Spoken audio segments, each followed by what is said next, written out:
சட்டம் மாறி வந்து மண்ணை முட்டும் காலில் சூழ்ந்து கைகள் தட்டும் வாழியவே என்னவராட்சி திசைகள் எட்டும் நம்மவராற்றல் விண்ணை முட்டும் எட்டு திக்கும் முரசு கொட்டும் வாழியவே. கணவரை பிரிந்து கலங்கிக் கொண்டிருக்கும் ஒரு பெண்ணிடம் இப்படித்தான் பேசுவீர்களா?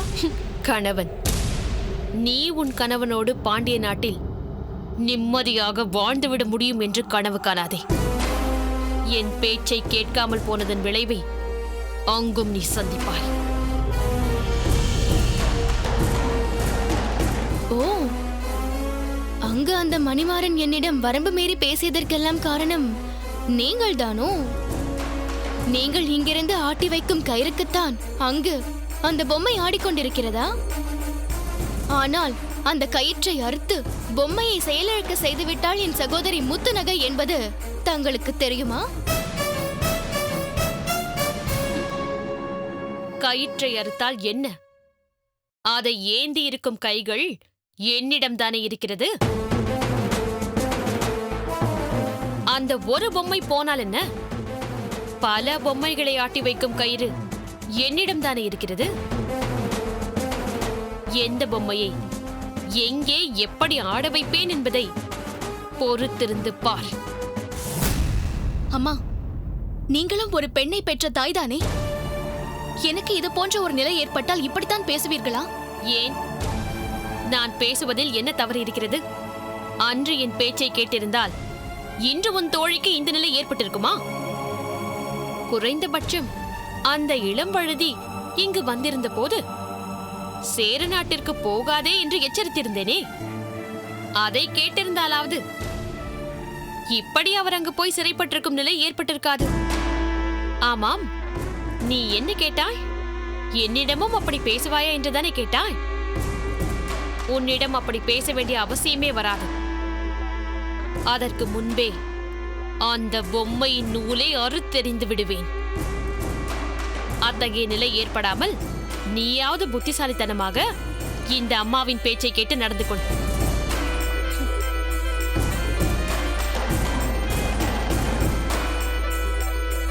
மலர்கொடி, இப்படி உட்கார். எதற்கு? இந்த சிற்றுண்டியையாவது உண்ணலாம். இன்னும் இதை வேறு உண்ண வேண்டுமா? உன் அம்மா தான் நிறைய கொடுத்து விட்டாரே. மலர்கொடி, என் அம்மாவை பற்றி உனக்கு தெரியாதா? இன்று நேற்று அவர் உன்னை பற்றி இப்படி பேசுகிறார். நமக்கு நினைவு தெரிந்த நாள் முதலாக இதுதானே நடக்கிறது. அவரை பற்றி நன்றாக தெரிந்திருந்தும் நாம் ஏன் சங்கடப்பட வேண்டும்? அவர்கள் அப்படித்தான் என்று நாம் தேற்றிக் கொள்ள வேண்டியதுதான். வா, வந்து சாப்பிட. வேண்டாம் பூங்கோதை, என்னை வற்புறுத்தாதே. நான் வருகிறேன். மலர்,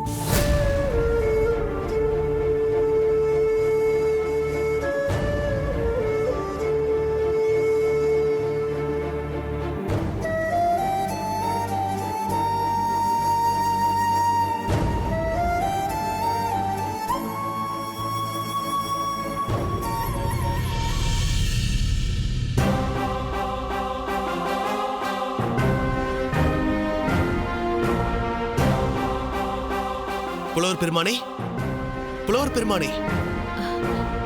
வாருங்கள் தளபதியாரே. புலவர் பெருமான் இல்லையா? அவர் வெளியே சென்றிருக்கிறார். என்ன ஒரே பதட்டமாக இருக்கிறீர்கள்? அவன் மட்டும் என் கையில் கிடைத்தால் துண்டு துண்டாக வெட்டி எறிந்திருப்பேன்.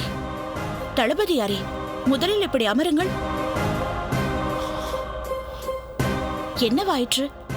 ஏன் இப்படி பேசுகிறீர்கள்? நாம் தேடிக்கொண்டிருந்த பெண்ணின் வீட்டை கண்டுபிடித்து விட்டேன். ஆச்சரியமாக இருக்கிறதே. எப்படி இவ்வளவு விரைவாக கண்டுபிடித்தீர்கள்? உங்கள் தந்தையார் போட்டுக் கொடுத்த பாதை தெளிவாக இருந்ததே. அதன்படி சென்ற போது பட்டினப்பாக்கத்தில் அவள் எந்த வீட்டை சேர்ந்தவள் என்பது தெரிந்துவிட்டது. அவளை பார்த்து பேசினீர்களா? இல்லையே. ஏன்? அவளை அங்கு இல்லையே. பிறகு யாரை துண்டு துண்டாக வெட்டி எரிந்து விடுவேன் என்று ஆவேசமாக பேசினீர்கள்? முத்துநகை, நாம் தேடிக்கொண்டிருந்த பெண்ணின் பெயர் கோமதி. அவள் யாருடைய மனைவி தெரியுமா? நாகப்பனின் மனைவி. நாகப்பனா? யார் அந்த நாகப்பன்? ஓ, உங்களுக்கு நாகப்பனை பற்றி தெரிந்திருக்க வாய்ப்பில்லை அல்லவா? நாகப்பன் என்னை தனது கொடிய பகைவனாக நினைப்பவன், என் மீது மிகுந்த வஞ்சம் கொண்டிருப்பவன். அதனால்தான் மங்கம்மா அவனை எனக்கு எதிராக பயன்படுத்திக் கொண்டிருக்கிறார். தாங்கள் சொல்வதன் பொருள் எனக்கு புரியவில்லை. மங்கம்மாவோடு பலமுறை கடுமையாக போட்டி போட்டவர் நீங்கள். உங்களை அழிக்க அந்த மங்கம்மா போட்ட கடுமையான திட்டங்களை எல்லாம் உடைத்தெறிந்து விட்டு வந்தவர் தாங்கள். அதனால் நான் சொல்வதை உங்களால் எளிதாக புரிந்து கொள்ள முடியும். சொல்லுங்கள். மங்கம்மா ஒருவர் மீது வஞ்சம் கொண்டிருந்தால் அவர்களை நேரடியாக எதிர்க்க மாட்டார். அவர்களுக்கு யார் பகைவன் என்று கண்டுபிடித்து அவனை கொண்டு தன்னுடைய பகைவனை அழிக்க முயல்வார். சரியாக சொன்னீர்கள். என்னை அழிப்பதற்கு அந்த நேரத்தில் தன்னை காட்டிக் கொடுத்து சிறைக்கு அனுப்பியவள் என்று என் மீது வஞ்சம் கொண்டிருந்த அழுந்தூர் வேளாரை கருவியாக்கி என்னை கொல்ல முயன்றாள். இருவருமாக திட்டமிட்டு ஏதேதோ செய்தார்கள். எல்லாவற்றிலுமிருந்து நான் எப்படியோ மீண்டு வந்தேன். இப்போது தங்களுக்கு எதிராக அவள் யாரை ஆயுதமாக ஏந்தி இருக்கிறாள்? நாகப்பனை. அவனுக்கு உங்கள் மீது என்ன பகை? என்னோடு நடந்த எல்லா போட்டிகளிலும் தோற்றுவிட்டோமே என்ற பகை. எப்போது உங்களுடன் போட்டியிட்டான்? நாட்டின் தளபதியை தேர்ந்தெடுக்க செழியன் பல போட்டிகளை ஏற்பாடு செய்த போது என்னோடு போட்டியிட வந்த அந்த நாகப்பன் இப்போதே போட்டியை துவங்க.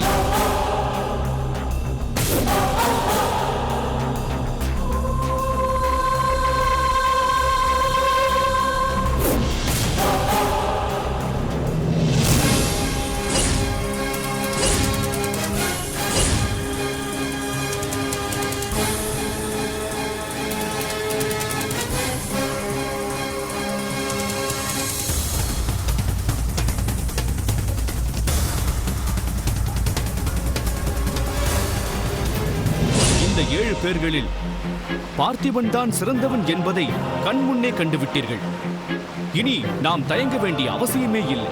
பார்த்திபன் கோட்டை தளபதியாக பொறுப்பேற்க தகுதியானவன் தான் என்று நமக்கு தெரிந்துவிட்டது.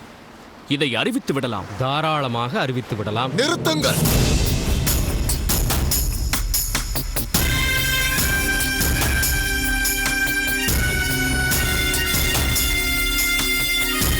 இது என்ன போட்டி? இதில் வென்றது எப்படி திறமையாகும்? ஓட வைப்பதுதான் வீரர்களுக்குரிய போட்டியா? ஓட்டம் பிடிப்பதா போட்டி? எங்கள் இருவருக்கும் தனியே போட்டி நடத்துங்கள்.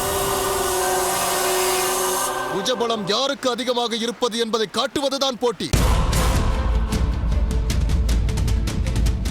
என்ன போட்டி அது? மல்யுத்த போட்டி நடத்துங்கள்.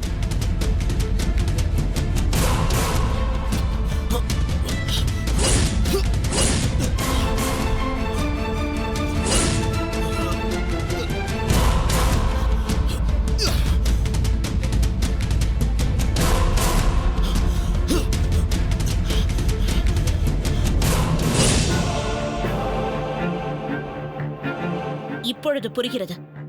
தாங்கள் போட்டிகளில் வென்று தளபதியாகி விட்டதால் தான் அந்த பதவியில் அமர முடியாமல் போய்விட்டதே என்று தங்கள் மீது பகை கொண்டு விட்டான். அப்படித்தானே? அதுவேதான். அவனை பற்றித்தான் கோமதி மங்கம்மாவிடம் சென்று கேட்டிருக்கிறான், இல்லையா? அப்படித்தான். அப்பப்பா, இந்த மங்கம்மா எப்படித்தான் இவர்களை எல்லாம் தேடி கண்டுபிடிக்கிறாளோ தெரியவில்லை. இதில் ஆச்சரியம் என்ன இருக்கிறது முத்துநகை? அன்னப்பறவை தாமரை மலரைத்தான் தேடிச் செல்லும். காக்கை அழுகிய பிணத்தை தான் தேடி சென்று அமரும். அதென்னவோ உண்மைதான்.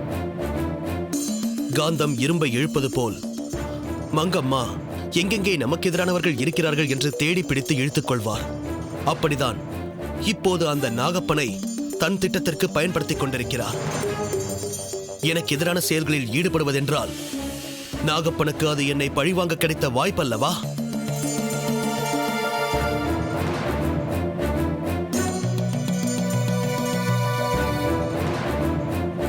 என்ன யோசனை?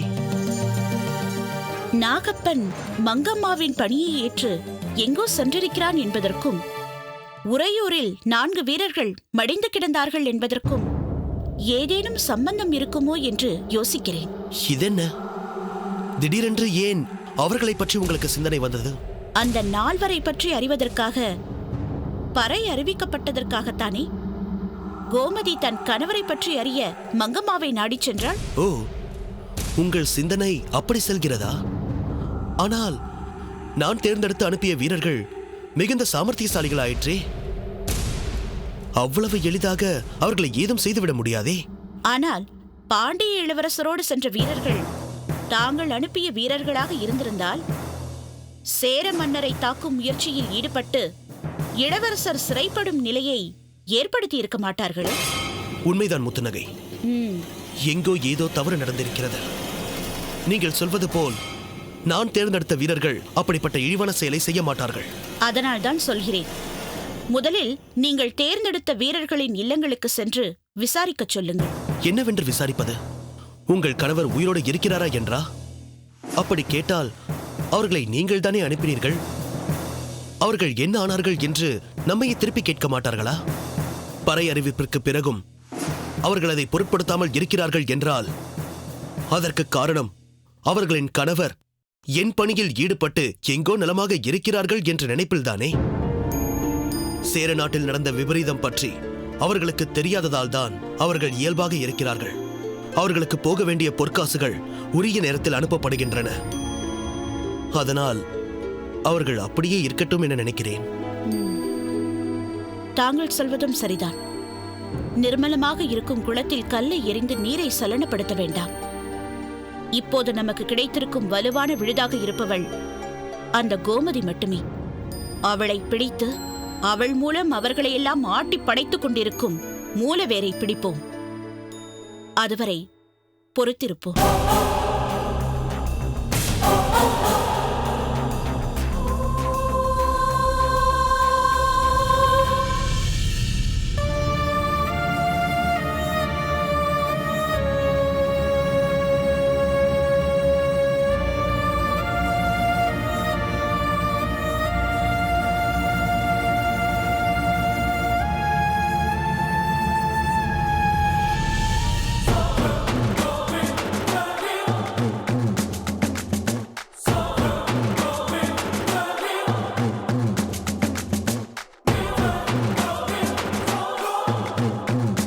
தாமரை,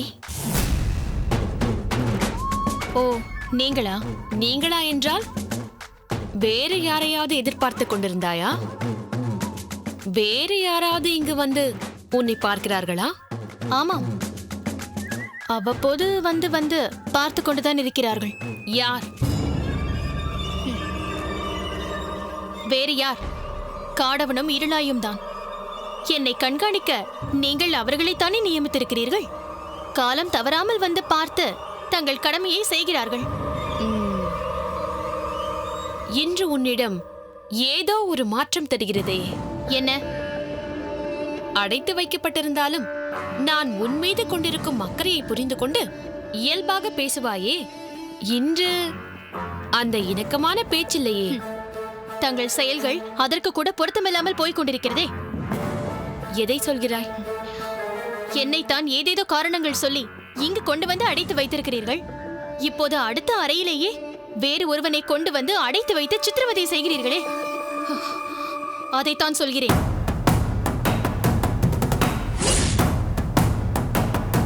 ஓ, அவன் அடிபட்டு அலறுவதை கேட்டாயா?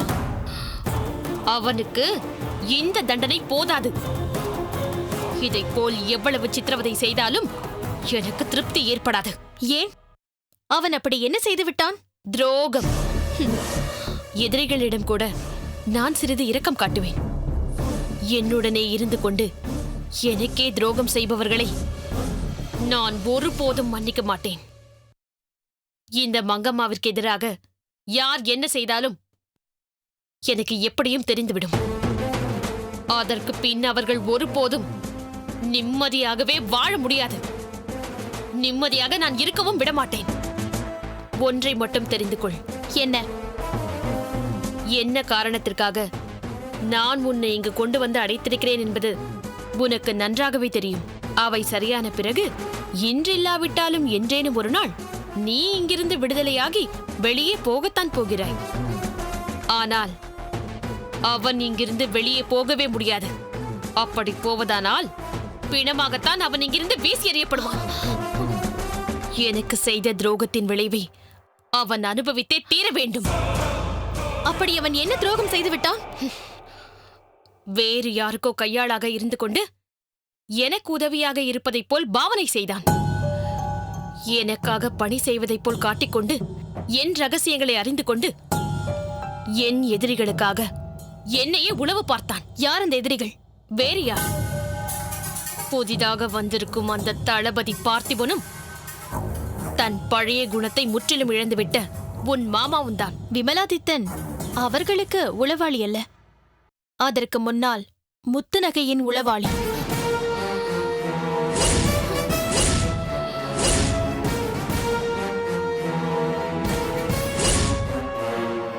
என்ன, இங்கு அடைப்பட்டு கிடப்பவன் விமலாதித்தன் என்று உனக்கு தெரியுமா?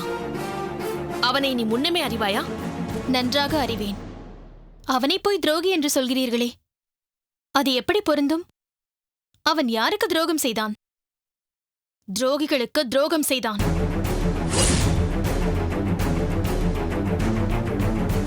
என்ன, என்னை துரோகி என்கிறாயா? அதில் என்ன சந்தேகம்? எந்த நாட்டில் வாழ்ந்து கொண்டிருக்கிறீர்களோ அந்த நாட்டை அழிக்க சூழ்ச்சி செய்பவருக்கு பெயர் என்ன? துரோகிதானே? எந்த மன்னரது அரண்மனையில் தங்கி அவர் போட்ட உணவை உண்டும் அவருக்கு விரோதமாக செயல்பட்டுக் கொண்டிருக்கிறார்களே, அவர்களுக்கு பெயர் என்ன? துரோகிதானே?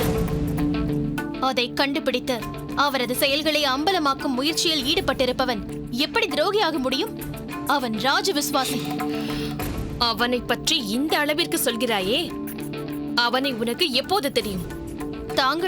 தங்கள் கணவருக்கு, என் மாமாவிற்கு அவனிடம் ஒரு ஓலை கொடுத்து அனுப்பினீர்களே, அப்பொழுதே தெரியும். முத்துநகையிடம் அந்த நேரம் நான் கொண்டிருந்த பகையால் அவரை காண வருபவர்களை கண்காணித்துக் கொண்டிருந்தேன். அப்போதுதான் அவன் உங்களுக்கு உளவாளி என்று சொல்லிக்கொண்டு முத்துநகைக்காக பணிபுரிகிறான் என்று தெரிந்து கொண்டேன். அவன் இப்படிப்பட்டவன் என்று அறியாமல் நானாக அவனை அழைத்து பல பணிகளை அவனுக்கு தந்தேனே. இதற்கே இப்படி சொல்கிறீர்களே? தாங்கள் தந்த ஓலைகளை எல்லாம் யாருக்கு தந்தனுப்பினீர்களோ அவர்கள் பார்வைக்கே அது போகவில்லை.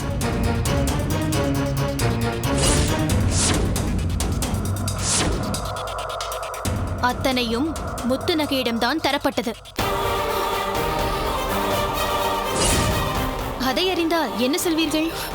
முத்துநகை, முத்துநகை! அன்றும் இன்றும் எனக்கு பெரும் சவாலாக இருப்பவள் அவள்தான். அப்பொழுதே அவளை அழைத்திருந்தால் என் அண்ணன் இருங்குவேலுக்கு இப்படி ஒரு நிலை ஏற்பட்டிருக்காது. இனி இதையெல்லாம் பேசி என்ன பயன்? என் அண்ணனை உங்கள் அண்ணன் என்று உரிமையோடு சொல்லிக் கொள்கிறீர்களே, அதற்காகவாவது நான் உங்களிடம் அன்பு காட்டத்தான் வேண்டும். அந்த அன்பின் காரணமாக உங்களுக்கு ஒன்று கூறுகிறேன். அதை கேட்டு நடந்தால் உங்களுக்கு மிகவும் நல்லது. என்ன சொல்ல போகிறாய்? மாமன்னரின் தங்கை என்ற முறையில் சோழ நாட்டிற்கு விசுவாசியாக இருந்து அதன் நன்மைக்காக பாடுபட வேண்டியவர் தாங்கள். ஆனால் தாங்கள் அதை செய்யவில்லை. பூம்புகாரில் வாழும் ஓர் எளிய குடிமகனான விமலாதித்தன் அதை செய்கிறான். அதற்காக நீங்கள் அவனை இந்த அளவிற்கு கடுமையாக தண்டிப்பது நல்லதல்ல. இப்பொழுதாவது உங்களை நீங்கள் மாற்றிக்கொள்ளுங்கள். நீங்களாக உங்களை திருத்திக் கொள்ளாவிட்டால் காலம் உங்களை கடுமையாக தண்டித்து மாற்றும். விமலாதித்தனுக்கு நீங்கள் இழைக்கும் ஒவ்வொரு கொடுமைக்கும் பல மடங்கு நீங்கள் அனுபவிக்க நேரும். முத்துநகை என்ற வில்லிலிருந்து தொடுக்கப்பட்ட அம்பு விமலாதித்தன். அது வழிமாறி செல்வது போல் தெரிந்தாலும் முடிவில் குறிப்பார்த்து தாக்கும், எதிரிகளை வெல்லும். ஓ, அந்த அம்பையை முறித்துவிட்டால் வில் பயனில்லாமல் போய்விடும் அல்லவா? அதை நான் செய்து காட்டுகிறேன். நான் உன்னை மாற்ற வேண்டும் என்பதற்காக இங்கு கொண்டு வந்து அடைத்து வைத்தால் நீ என்னை மாற்ற பார்க்கிறாயா? யாரை யார் மாற்றுகிறார்கள் என்பதை பார்ப்போம். ஆமாம், அது சரி. அடுத்த அறையில் அடைக்கப்பட்டிருப்பவன் விமலாதித்தன் தான் என்பது இவ்வளவு தெளிவாக தெரிந்து கொண்டு பேசுகிறாயே, உனக்கு எப்படி தெரியும்? ஏன், உங்களுக்கு தான் செய்தி சொல்ல ஆட்கள் இருப்பார்கள் என்று உங்களுக்கு எண்ணமா? நான் இங்கு அடைப்பட்டு கிடந்தாலும் எனக்கும் அதையெல்லாம் சொல்வதற்கு ஆட்கள் இருக்கிறார்கள். யார்? யார் அது? நான் ஏன் அதை உங்களிடம் சொல்ல வேண்டும்? நீ சொல்லாவிட்டால் என்ன? என்னால் அதை தெரிந்து கொள்ள முடியாது என்று நினைக்கிறாயா? நான் தெரிந்து கொள்வது மட்டுமல்ல, நீ எதையும் தெரிந்து கொள்ள முடியாதபடி செய்து விடுவேன்.